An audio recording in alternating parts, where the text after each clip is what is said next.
High to all. Welcome back to our YouTube channel. మనకు Indian air force నుంచి మనకు ఒక బిగ్ అప్డేట్ అయితే రావడం జరిగిందనమాట. మనకు ఏజ్ లిమిట్ వచ్చేసి మనకు 22 ఇయర్స్ అయితే ఇంక్రీజ్ చేస్తున్నట్టు నోటీస్ అయితే రిలీజ్ చేశారు. అదేవిధంగా మనకు ప్రీవియస్ మనకు ఒక నోటిఫికేషన్ వచ్చింది కదా 1 మంత్ బ్యాక్. అంటే మనకు జనవరి ఎండింగ్‌లోన అగ్నివీర్ వాయువు నోటిఫికేషన్ వచ్చేసి ఆ నోటిఫికేషన్‌కి 22 ఇయర్స్ కూడా మనకు ఇంప్లిమెంట్ చేసి మళ్ళీ అప్లై చేసుకోవడానికి డేట్ అయితే ఇవ్వడం జరుగుతా ఉంది. ఈ వీడియోలో వచ్చేసి మనకు ఎంత ఏజ్ లిమిట్ పెట్టాడు, ఏ డేట్ ఆఫ్ బర్త్ నుంచి మనకు ఏ డేట్ ఆఫ్ బర్త్ అప్లై చేసుకోవచ్చు అండ్ మళ్ళీ అప్లై చేసుకునే డేట్ ఇచ్చాడు కాబట్టి ఏ డేట్ నుంచి ఏ డేట్ వరకు అప్లై చేసుకోవాలనేది మీకు ప్రతిదీ ఈ వీడియోలో చెప్తాను. క్వాలిఫికేషన్ విషయానికి వస్తే సింపుల్గా మీకు ఇంటర్మీడియట్ పాస్ అయినా కూడా అప్లై చేసుకోవచ్చు. ఇంటర్లో మీరు ఏ గ్రూప్ కానీ బైపీసీ కానీ ఎంపీసీ కానీ సిఈసీ కానీ హెచ్ఎస్ కానీ ఏ గ్రూప్ చేసినా అప్లై చేసుకోవచ్చు. ఇన్క్లూడింగ్ డిప్లొమా క్యాండిడేట్ వాళ్ళు కూడా అప్లై చేసుకోవచ్చు అనమాట. బోత్ మేల్ అండ్ ఫీమేల్ ఇద్దరు కూడా. అండ్ ఈ వీడియో కంప్లీట్ చెప్తాను కాబట్టి వీడియోని ఎండ్ వరకు చూడండి బ్రదర్. వీడియో చూసిన ప్రతి ఒక్క స్మాల్ లొకేషన్ ఏంటంటే చాలామంది వీడియోస్ని చూస్తున్నారు కానీ లైక్ చేయకుండా వెళ్ళిపోతున్నారు. మీరు ఒక లైక్ చేసి మన ఛానల్ కొద్దిగా బూస్టప్ అయితే ఉంటుంది. ప్రతి ఒక్కరికి లైక్ అయితే చేయండి. అదేవిధంగా మీకు ఎటువంటి జెన్యూన్ జాబ్ అప్డేట్స్ కూడా కావాలంటే కూడా మన ఛానల్ సబ్స్క్రైబ్ చేసుకుని పక్కన బెల్ ఐకాన్ అయితే యాక్టివేషన్ అయితే పెట్టుకోండి. వీడియోలో కూడా ఉంది ఇంపార్టెంట్ అప్డేట్. ఎవరైతే ఇంటికానే ఉంటే కాంపిటేటివ్ ఎగ్జామ్స్కి ప్రిపేర్ అవ్వాలనుకుంటారో ఎస్ఎస్జీడీ కానిస్టేబుల్ కానీ రైల్వే గ్రూప్ డి కానీ రైల్వే ఎన్టీపీసీ కానీ ఆర్పీఎఫ్ కానిస్టేబుల్ కానీ ఇలాంటి కోర్స్ అనేది మన డిఫెన్స్ డ్రైవింగ్ యాప్లో మీకు తక్కువ ప్రైస్కి మీకు ఇవ్వడం అయితే జరుగుతూ ఉందన్నమాట. విత్ 1 year వ్యాలిడిటీ తోటి మన డిఫెన్స్ డ్రైవింగ్ యాప్ అనేది ఇన్స్టాల్ చేసుకుని మీరు అక్కడ ఫ్రీ డెమో వీడియో చూడండి. మీకు కంటెంట్ అండ్ సబ్జెక్ట్ నచ్చిన కోర్స్ అయితే తీసుకోండి. లింక్ డిస్క్రిప్షన్ మీకు ప్రొవైడ్ చేయడం అయితే జరిగింది. ఇక మనకు మేలుగా టాపిక్ పెడితే మనకు government of India minister of defence అండర్లో ఉన్నటువంటి ఇండియన్ ఎయిర్ ఫోర్స్ నుంచి మనకు వచ్చినటువంటి అఫీషియల్ నోటీస్ అనమాట ఇది. దీనిలో వచ్చేసి మనకు ఏదైతే 2026 ఫస్ట్ బ్యాచ్ సంవత్సరం అంటే అగ్నిపత్ ఏదైతే అగ్నివీర్ వాయు నోటిఫికేషన్ ఉంది కదా, దానికి సంవత్సరం అంటే మనకు ఏజ్ లిమిట్ అయితే ఇంక్రీజ్ చేస్తున్నట్టు అండ్ అదేవిధంగా మనకు అప్లై చేసుకోవడానికి రీఓపెన్ చేస్తున్నట్టు డేట్ అయితే మెన్షన్ చేశారు.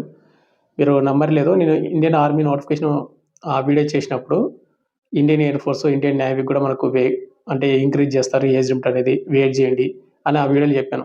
నేను ఏదైతే మీకు ఆ వీడియో చెప్పానో సేమ్ మనకు దీన్ని కూడా ఇంప్లిమెంట్ చేశారు. త్వరగా అయితే ఇంప్లిమెంట్ చేసి మళ్ళీ అప్లికేషన్ అనేది ఓపెన్ చేశారన్నమాట. ఇక్కడ చూసుకోండి, ఇక్కడ మనకు సెకండ్ పాయింట్ చూసుకుంటే notification for age extensions up to 22 years for Agniveer వాయు ఇంటేక్ 01/2027 2027 ఫస్ట్ బ్యాచ్ సంవత్సరం అంటే నోటిఫికేషన్కి 22 ఇయర్స్ వరకు అంటే ఎక్స్టెండ్ చేస్తున్నట్టు అని వాళ్ళు మెన్షన్ చేయడం అయితే జరిగింది. ఇక్కడ ఈ నోటిఫికేషన్కి అప్లై చేసుకోవాలంటే కన్నా డేట్ ఆఫ్ బర్త్ వచ్చేసి జనవరి 1, 2005 నుండి జూలై 1, 2009 మధ్యన డేట్ ఆఫ్ బర్త్ ఉన్న వాళ్ళు మాత్రమే ఈ నోటిఫికేషన్కి అర్హులు. మీరు అప్లై అయితే చేసుకోవచ్చు. చూసుకోండి, ఇక్కడ registration will be reopened from March 3 to March 10.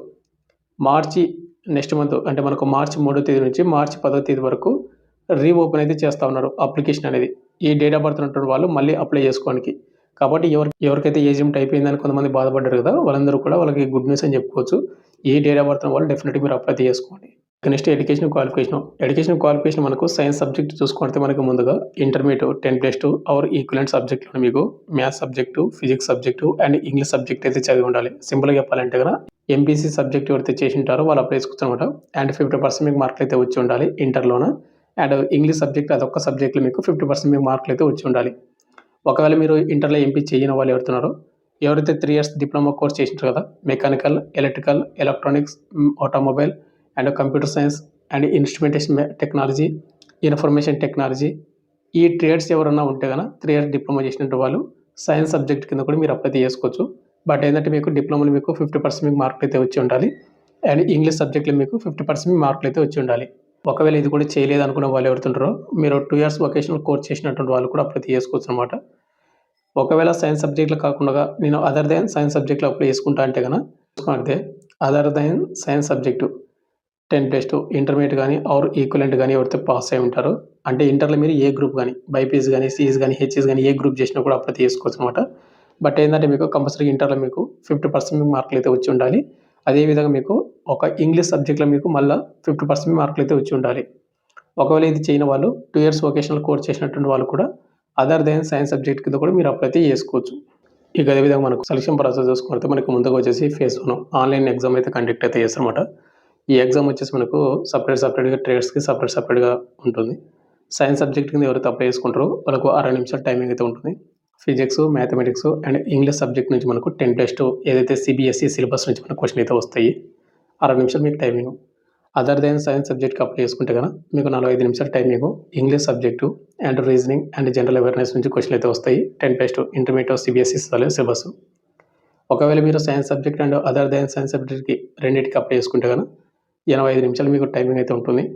Physics, mathematics, English, అదేవిధంగా మనకు రీజనింగ్, జనరల్ అవేర్‌నెస్ నుంచి కూడా క్వెషన్‌లు అయితే రావడం అయితే జరుగుతుందనమాట. ఈ ట్రేడ్‌కి అప్లై చేసిన వరకు. ఇక్కడ మనకు ప్రతి కరెక్ట్ ఆన్సర్‌కి మీకు ఒక కరెక్ట్ ఆన్సర్‌కి 1 మార్క్ అయితే ఇస్తారు.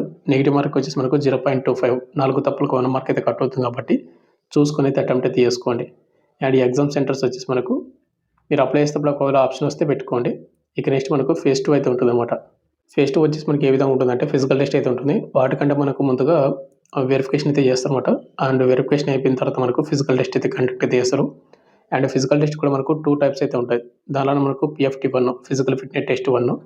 దీనిలో వచ్చేసి ఏముంటుందంటే 1.6 కిలోమీటర్స్ రన్నింగ్‌ని అంటే 1600 మీటర్స్ రన్నింగ్‌ని ఓన్లీ మేల్ వాళ్ళైతే గన వితిన్ 7 మినిట్స్‌ల 7 నిమిషాల్లో కంప్లీట్ చేసుకోవాలి. ఒకవేళ అమ్మాయిలైతే గన 8 మినిట్‌లో కంప్లీట్ చేసుకోవాల్సి ఉంటుంది. ఇది ఎవరైతే రన్నింగ్ కంప్లీట్ చేసుకుంటారో వాళ్ళకు PFT2కి క్వాలిఫై అవుతారు, ఎలిజిబిలిటీ అవుతారు. ఇక్కడ PFT2 అనేది ఏ విధంగా ఉంటుందంటే గన ముందుగా మేల్ క్యాండిడేట్ వాళ్ళు చూసుకుంటే 10 పుషప్స్ వచ్చేసి మనకు 1 మినిట్‌లో కంప్లీట్ చేసుకోవాలి. 10 సిటప్స్ వచ్చేసి 1 మినిట్‌లో కంప్లీట్ చేసుకోవాలి. 20 స్క్వాట్స్ వచ్చేసి 1 మినిట్‌లో కంప్లీట్ చేసుకోవాలి. అయితే ప్రతి టెస్ట్‌కి మీకు మధ్యన మీకు బ్రేక్ అయితే ఉంటుందన్నమాట. టైమింగ్ బ్రేక్ అనేది ఎక్కువ ఉండదు. మీకు 2 మినిట్స్ ఆ విధంగా అయితే ఉంటుంది. ఒకవేళ అమ్మాయిలైతే గన 10 సిటప్స్ వచ్చేసి 1 మినిట్ 30 సెకండ్స్‌లో కంప్లీట్ చేసుకోవాలి. 15 స్క్వాట్స్ వచ్చేసి 1 మినిట్‌లో కంప్లీట్ అయితే చేసుకోవాల్సి ఉంటుంది. అండ్ వాటితో పాటు మీకు నెక్స్ట్ ఏముంటుందంటే WWT test 1 and test 2 conduct చేస్తారు. ఇది అయిపోయిన తర్వాత మీకు మెడికల్ టెస్ట్ అయితే కండక్ట్ అయితే చేస్తారన్నమాట. మెడికల్ టెస్ట్ వచ్చేసి ఇక్కడ మనకి ఏంటంటే ప్రతి చెక్ చేస్తారు. అండ్ యూరిన్ టెస్టు అండ్ మనకు బ్లడ్ టెస్టు ఇలాంటివన్నమాట. ఇక్కడ మీరు చూసుకోవచ్చు ప్రతి టెస్ట్ అనేది. ఈ మెడికల్ లిస్ట్ అయిపోయిన తర్వాత మనకు ఫైనల్ మెరిట్ లిస్ట్ అయితే రిలీజ్ చేస్తారు. ఈ ఫైనల్ మెరిట్ లిస్ట్ మన పేరు ఏంటంటే కనుక మనకు ఉద్యోగం అనేది ఉన్నది జరుగుతుంది. ఇండియన్ ఎయిర్ ఫోర్స్‌లో మనకు అగ్నివీర్ వాయువుగా. అయితే ఇక్కడ మనకు హైట్ ఎంత ఉండాలి అండ్ చెస్ట్ ఎంత ఉండాలి అంటే కనుక ఇక్కడ మనకు మేల్ అండ్ ఫీమేల్ ఇద్దరికి ఒకటే హైట్ అయితే పెట్టడం జరిగింది. 152 సెంటీమీటర్ అయితే కంపల్సరీ అయితే ఉండాల్సి ఉంటుంది. బోత్ మేల్ అండ్ ఫీమేల్ ఇద్దరు. ఈ హైట్ ఉన్న వాళ్ళు డెఫినెట్‌గా మీరు అప్లై చేసుకోండి. ఇక నెక్స్ట్ మనకు వెయిట్ వచ్చేసి మీరు మీ హైట్‌కి మీ ఏజ్‌కి తగ్గట్టు ఉంటే సరిపోతుంది. ఇంకా నెక్స్ట్ మనకు చెస్ట్ విషయానికి వస్తే మేల్ వాళ్ళు వచ్చేసి మనకు నార్మల్ అప్పుడు 77 బ్రీతింగ్ తీసుకుంటే కనుక 82 సెంటీమీటర్ అయితే ఉండాలి. 5 సెంటీమీటర్స్ ఎక్స్‌పీరియన్స్ అయితే అవ్వాలి. ఒకవేళ అమ్మాయిల క్యాండిడేట్ అయితే కనుక మీకు నార్మల్ అప్పుడు ఎంత ఉన్నా పర్వాలేదు కానీ బట్ బ్రీతింగ్ తీసుకుంటే మాత్రం 5 సెంటీమీటర్స్ అయితే ఎక్స్‌పీరియన్స్ అయితే అవ్వాల్సి ఉంటుంది. మీరు చెక్ మనకు హౌ టు అప్లై విషయానికి వస్తే కనుక మనకు మార్చి 3వ తేదీ నుంచి మార్చి 10వ తేదీ వరకు అప్లికేషన్ అనేది రీఓపెన్ అయితే చేస్తూ ఉన్నారు కాబట్టి ఇక్కడ ఏదైతే వెబ్సైట్ ఇచ్చారో IIF edcil.co.in అనే వెబ్సైట్లో మాత్రమే మీరు అప్లై చేసుకోవాల్సి ఉంటుంది. ఈ వెబ్సైట్ లింక్ యాక్టివ్ అయిన తర్వాత కింద డిస్క్రిప్షన్ మీకు ప్రొవైడ్ చేస్తాను. ఆ లింక్ క్లిక్ చేసుకుని అప్లై చేసుకోండి. అయితే మీరు అప్లై చేసేటప్పుడు మాత్రం కంపల్సరీగా ఏంటంటే మీరు ఫోటో అనేది వాళ్ళు క్లియర్‌గా మెన్షన్ చేయడం అయితే జరిగిందనమాట. ఒక బ్లాక్ స్లేట్ అనేది మీరు హోల్డింగ్ అంటే మీరు పట్టుకొని చేతిలో పట్టుకొని మీ చెస్ట్ కాడ ముందు దానిలో మీరు క్లియర్‌గా ప్రింట్ అనేది ఎప్పుడు దిగారు. మనకు అప్లై లాస్ట్ డేట్‌కి మనకు 1 మంత్ లోపే ఉన్నటువంటి ఫోటో అయితే తీసుకోవాల్సి ఉంటుంది. మనకు అప్లై లాస్ట్ డేట్ మనకు మొన్ననే అయిపోయింది కాబట్టి ఆ డేట్‌కి అయితే కౌంట్ చేసుకోండి. ఏమేమి ఉండాలంటే గనక దానిలోన మీరుగా మీ పేరు అయితే రాసి క్యాపిటల్ లెటర్స్‌లోనే మాత్రమే అండ్ మీ పేరు కింద మీరు ఏం చేస్తారంటే డేట్ ఆఫ్ ఫోటో మీరు ఫోటో దిగిన డేట్ అయితే ఇవ్వాల్సి ఉంటుంది. అండ్ సిగ్నేచర్ కూడా మరి మంచిగా దిగి ఇవ్వండి. ఇక నెక్స్ట్ మనకు ఎగ్జామినేషన్ ఫీజు. ఈ నోటిఫికేషన్‌కి అప్లై చేసుకోవాలంటే మనకు అప్లికేషన్ ఫీజు అని కంపల్సరీ అయితే ఉంటుంది. రూ. 550 ఎవరైతే పేమెంట్ చేస్తారో ప్లస్ మనకు 18% GST ఈ పేమెంట్ చేసినటువంటి వాళ్ళకి మాత్రమే మీకు అప్లికేషన్ ఎగ్జామ్ అడ్మిట్ కార్డ్ అయితే వస్తుంది. ఒకవేళ అప్లికేషన్ ఫీజు చెల్లించకపోతే అడ్మిట్ కార్డ్ అయితే రాదు. ఒకటి బ్రదర్ జాబ్ కంపల్సరీగా కావాలి ప్రిపేర్ అవుతారు మాత్రమే పేమెంట్ చేసుకుని ప్రిపేర్ అయితే అవ్వండి. ఇవి నాన్ రిఫండబుల్ పేమెంట్. అండ్ కొంతమంది అడుగుతారు బ్రదర్ SC, ST క్యాండిడేట్ వాళ్ళు అప్లై చేసుకోవచ్చు అంటే పేమెంట్ చేయాలని. డెఫినెట్‌గా మీరు పేమెంట్ అయితే చేయాల్సి ఉంటుంది. ప్రతి కేటగిరీ వాళ్ళు ఇన్క్లూడింగ్ అమ్మాయిలు కూడా మీరు పేమెంట్ అయితే చేయాల్సి ఉంటుందన్నమాట. ఎవరికి రిలాక్సేషన్ అయితే లేదనమాట దీనిలో వచ్చేసి. అండ్ ఇంకోటి బ్రదర్ ఈ నోటిఫికేషన్‌కి ఆల్రెడీ చెప్పాను మళ్ళీ చెప్తున్నాను. మార్చి 3 నుండి మనకు అప్లికేషన్ రీఓపెన్ చేస్తున్నారు కాబట్టి మార్చి 10వ తేదీ వరకు అప్లై చేసుకోవచ్చు. అయితే వీళ్ళు ఎగ్జామ్ డేట్స్ అనేది మనకు మార్చి 30 అండ్ మార్చి 31 ఈ 2 డేస్‌లో అయితే ఎగ్జామ్స్ అయితే కండక్ట్ అయితే చేస్తారని చెప్తున్నారు కాబట్టి మీరు ఈ డేట్స్‌ని మీరు మైండ్‌లో పెట్టుకొని మీరైతే ప్రిపేర్ అయితే అవ్వండి. మనకు ప్రెజెంట్ అప్లికేషన్ చేసుకోవడానికి మాత్రమే వాళ్ళు ఎక్స్టెండ్ చేశారు. ఎగ్జామ్ అయితే ఎక్స్టెండ్ చేయలేదనమాట. దాన్ని పోస్ట్‌పోన్ చేయలేదు. మార్చి 30 అండ్ మార్చి 31 ఆ డేనే ఎగ్జామ్ అయితే ఉంటుంది. ఫైనల్‌గా వచ్చేసి ఇంత బ్రదర్ మనకు ఇండియన్ ఎయిర్ ఫోర్స్ నుంచి మనకు అప్ టు 22 ఇయర్స్ ఎక్స్టెండ్ చేసినటువంటి అప్డేట్ మీకు ఎక్స్‌ప్లెయిన్ చేశాను. వాటితో పాటు ఏజ్ లిమిట్ అండ్ అప్లై చేసినటువంటి డేట్ కూడా మీకు డీటెయిల్‌గా చెప్పాను. దాంతో పాటు మీకు qualification, age limit, selection process ప్రతిదీ మీకు డీటెయిల్‌గా ఎక్స్‌ప్లెయిన్ చేశానని అనుకుంటున్నాను. మీకు ఇంకేమైనా డౌట్ కింద కామెంట్ చేయండి. లేదనుకుంటే కూడా నాకు ఇన్‌స్టాగ్రామ్ పేజ్‌లో మీరు ఫాలో అయ్యి అక్కడ కూడా మీరు మెసేజ్ చేయొచ్చనమాట. Thank you.